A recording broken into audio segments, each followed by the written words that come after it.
Shalom, paz seja convosco, que a boa mão do Senhor esteja sobre a tua casa nesse dia, fazendo tudo novo, trazendo renovo. Quero compartilhar com vocês uma palavra no segundo livro dos Reis, capítulo 7, que vai nos contar um período muito difícil que o povo de Deus passou ali em Samaria. Vai nos dizer que a cidade de Samaria foi cercada, ela foi sitiada. Ninguém entrava e ninguém saía daquele lugar. Tudo que o inimigo esperava era que aquele povo viesse se entregar na mão deles. E isso estava prestes a acontecer. Mas o que me chama a atenção é que durante esse período terrível, esse período negro, esse período obscuro de Israel, sitiado pelo inimigo, em nenhum tempo nós vamos ver esse povo orando, nem clamando e nem buscando a Deus.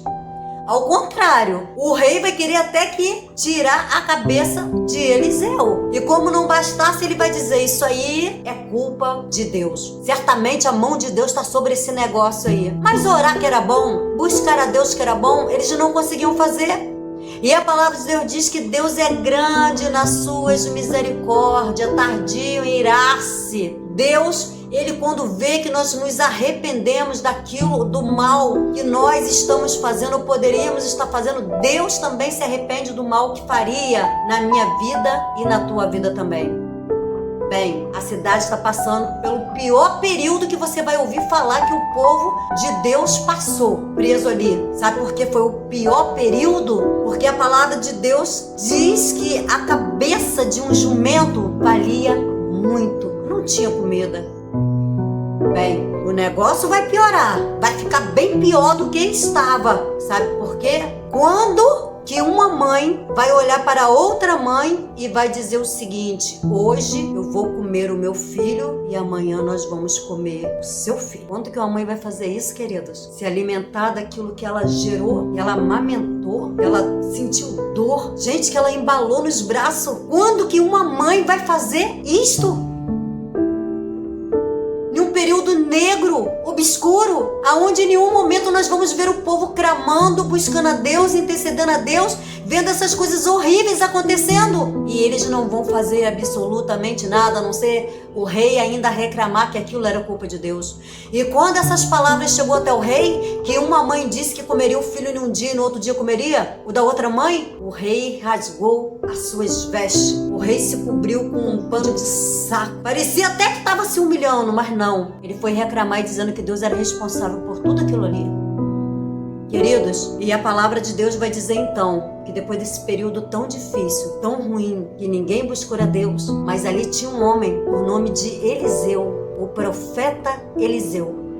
O profeta Eliseu, ele vai profetizar e ele vai chegar para o rei e vai dizer assim, olha, amanhã vai ter comida em dobro, vai ter comida. O rei duvidou. Lá na frente a gente vai ver que o rei duvidou. E o capitão que estava junto com o rei olhou para Eliseu, só faltou assim, você é louco? Você é doido? Você não tá vendo que mãe estão comendo seus próprios filhos? E você vai dizer que nós que não temos condições nenhuma de nem entrar nem sair da cidade, amanhã vai ter comida com abastância aqui em Samaria? Você é louco? Você tá doido? Eliseu falou assim, olha, vai ter comida amanhã sim, mas porque você não está duvidando de mim, você está duvidando de Deus. Que se Deus falou que Ele vai fazer, Ele vai fazer. Queridos, não tenha a promessa de Deus por tardia. E não se engane por você estar passando por um período ruim, um período difícil na tua vida, que parece que não vai acabar mais. Eu acredito que foi por volta de uns 7 anos, a cidade sitiada. E às vezes está passando por um momento tão difícil, mas tão difícil na nossa vida que a gente pensa, não tem mais jeito, acabou. E quando eu paro para pensar nesse capitão, nas palavras dele, ele chegou a dizer assim, nem Deus dá jeito nessa situação, nem Deus. Como assim, gente? Deus, o Deus que nós servimos é o Deus das causas impossíveis. É Deus que ressuscitou a Lázaro, que cheirava 4 dias. Foi Deus que ressuscitou o filho da viúva de Naim. O Deus que abriu o mar vermelho para que o povo passasse com pés enxutos. Deus de milagres. E quando eu falo a respeito de ressurreição, queridos, que Jesus ressuscitou, eu falo porque para mim esses foram os milagres mais difíceis que Jesus fez. Para mim esses milagres da ressurreição são os milagres mais extraordinários. Jesus chegar diante de um sepulcro e dizer para o morto: venha para fora, e o morto sair todo atadinho ali, todo atado, né? Porque eles eram todo enroladinho naquela época, todo embrulhadinho. Então quando Lázaro saiu ali do sepulcro, ele não saiu ali todo bonitinho. O Deus a qual nós servimos é Deus de milagre, é Deus de livramento, é Deus de escape. Mardoqueu um dia ele disse ali para a rainha Esther: olha, se você não se posicionar, se você não fizer nada, olha, quanto a mim e você vamos perecer, mas o socorro para os judeus virão de alguma parte, de algum lado Deus vai enviar o socorro. Queridos, Deus sempre vai enviar o socorro para a minha vida, para a tua vida também, não importa o momento de luta, tribulação, de dor, de sofrimento que você está passando, que você está vivendo. E isso que você olha e parece que não tem jeito, porque eu acho que o pior de todos os milagres que Jesus fez foi a ressurreição de Lázaro. Para mim foi o pior. Foi o pior. Ele mandava um morto que cheirava mal sair para fora. Mas o Deus que nós servimos é um Deus das causas impossíveis. E nós não devemos duvidar daquilo que Deus pode fazer nas nossas vidas. Aquele capitão, ele duvidou daquilo que Deus podia fazer. Era quase impossível. Mas a gente olhando bem, pensando bem, né? Olha que coisa terrível aconteceu sobre aquele povo. Que momento difícil foi aquele.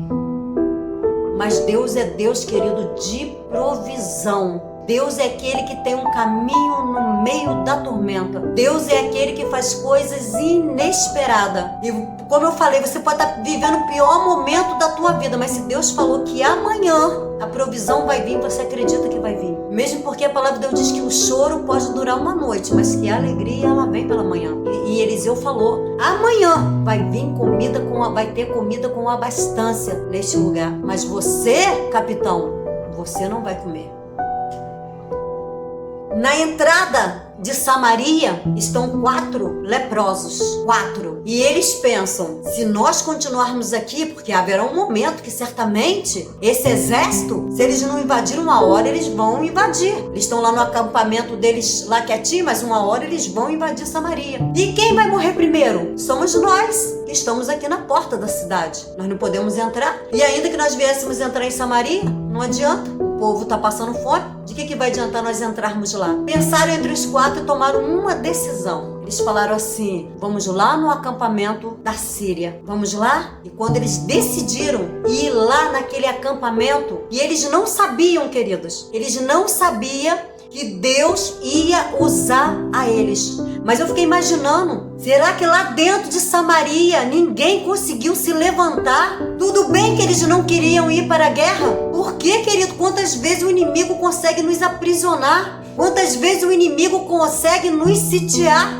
E nós não conseguimos fazer nada, ficamos atados, vendo ele nos cercar, trabalhar na nossa vida, nós não conseguimos tomar nenhuma atitude. Tudo que Deus espera às vezes de mim e de você, que nós viemos tomar um posicionamento, viemos tomar uma atitude, já que eles não tinham coragem de sair de dentro de Samaria para ir encarar a Síria. No mínimo eles tinham que ter condições de sair e orar, de estar ali dentro, reunir, jejuar, buscar, orar, lutar, porque tem hora que realmente não adianta você lutar com a força do seu próprio braço, com a força da sua carne. Eu não sei qual era o exército que estava ali dentro de Samaria. Eu não sei se o exército que tinha ali dentro seria capaz de sair, tinha condições de sair para lutar contra a Síria. Mas se eles não podiam lutar com o braço da carne, com o seu exército, eles tinham que entender que o Senhor dos exércitos é aquele que peleja nossas pelejas e guerreia nossas guerras. É Ele que toma a frente das nossas batalhas.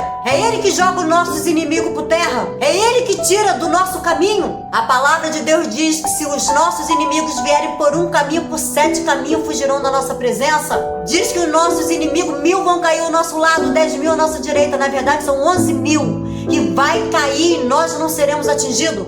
Porque o Senhor dará ordem aos teus anjos para nos guardar em todo o nosso caminho. Mas cadê a confiança do rei? Cadê a confiança do povo em Deus? Não se levantaram, não oraram, nem para para pelejar com o braço da carne, nem para pelejar clamando ao Senhor, buscando ao Senhor. Não fizeram nada, a não ser murmurar, a não ser ficar prostrado, como Deus não pudesse fazer nada, não viesse como livramento, como Deus não pudesse vir como escape. Deus só usou a Eliseu para dizer: amanhã tem comida. Mas ninguém saiu de dentro de Samaria para fazer absolutamente nada. E Deus Deus usa muitas vezes aquele que nós não esperamos, mas é aquele que tem coragem, é aquele que se posiciona, é aquele que está disposto a ir. Bem, apesar que aqueles 4 leprosos, eles iriam morrer de qualquer maneira. E eles vão falar: nós vamos lá para o acampamento da Síria. Quem sabe lá nós vamos nos alimentar e vamos até conviver com eles. A lepra é símbolo de pecado. Quer dizer que em algum momento aqueles 4 homens, aqueles 4 leprosos, pecaram contra o Senhor. Lembra quando a Miriam, ela pecou contra Moisés? O que veio sobre ela? A lepra. Mas na Síria, lepra não era pecado. Não era. Tanto que Naamã, o leproso, era da Síria. Então aqueles 4 leprosos, eles falaram: nós vamos até aquela cidade. Se nos receber, ótimo. E se nos matares? Se nos matar, fazer o quê? Nós vamos morrer mesmo. Pessoas que não tinham esperança, pessoas que não tinham expectativa, mas foram pessoas que Deus escolheu para entrar lá na Síria e ser usado pelo poder que há em Deus. Deus vai fazer o inexplicável, Deus vai fazer o inesperado, Deus vai batalhar a batalha daquele povo que estava sendo oprimido. E já não havia mais força neles para fazer absolutamente nada, a não ser ficarem no cerco, a não ser ficar sitiado, a não ser ficar esperando que a morte viesse sobre eles. Porque se eles não se entregassem, eles iriam morrer de fome.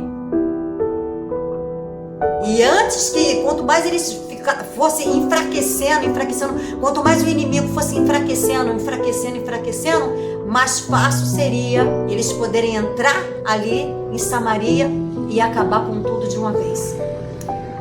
Bem, a palavra de Deus diz que quando aqueles 4 leprosos começam a andar lá no arraial, lá no acampamento da Síria, cada passo que aqueles leprosos vão dando, eles vão ouvir barulho. Não vão ouvir barulho de um passo, que nem tinha como. Eles falaram assim: certamente o rei de Israel, de Samaria, se juntou com o egípcio e se juntou lá com outros reis e vieram para nos atacar. O barulho era tanto de carros, cavalos, o barulho era tanto que eles fugiram. Porque uma coisa nós precisamos entender: não é como Deus trabalha, mas é acreditar que Deus trabalha em prol daqueles que nele confiam, que trabalha em prol daqueles que nele espera.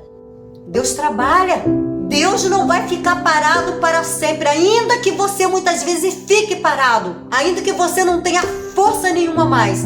Há um momento que a misericórdia de Deus vem sobre aquele que já caiu, já enfraqueceu, já se entregou. Mas se Deus tem um propósito, talvez Deus não permitiu que ali ninguém se levantasse para que ninguém viesse dizer: fui eu. Deus queria que eles falassem: foi Deus. Bem, o barulho foi tanto e o medo deles foram tanto, do barulho de um grande exército.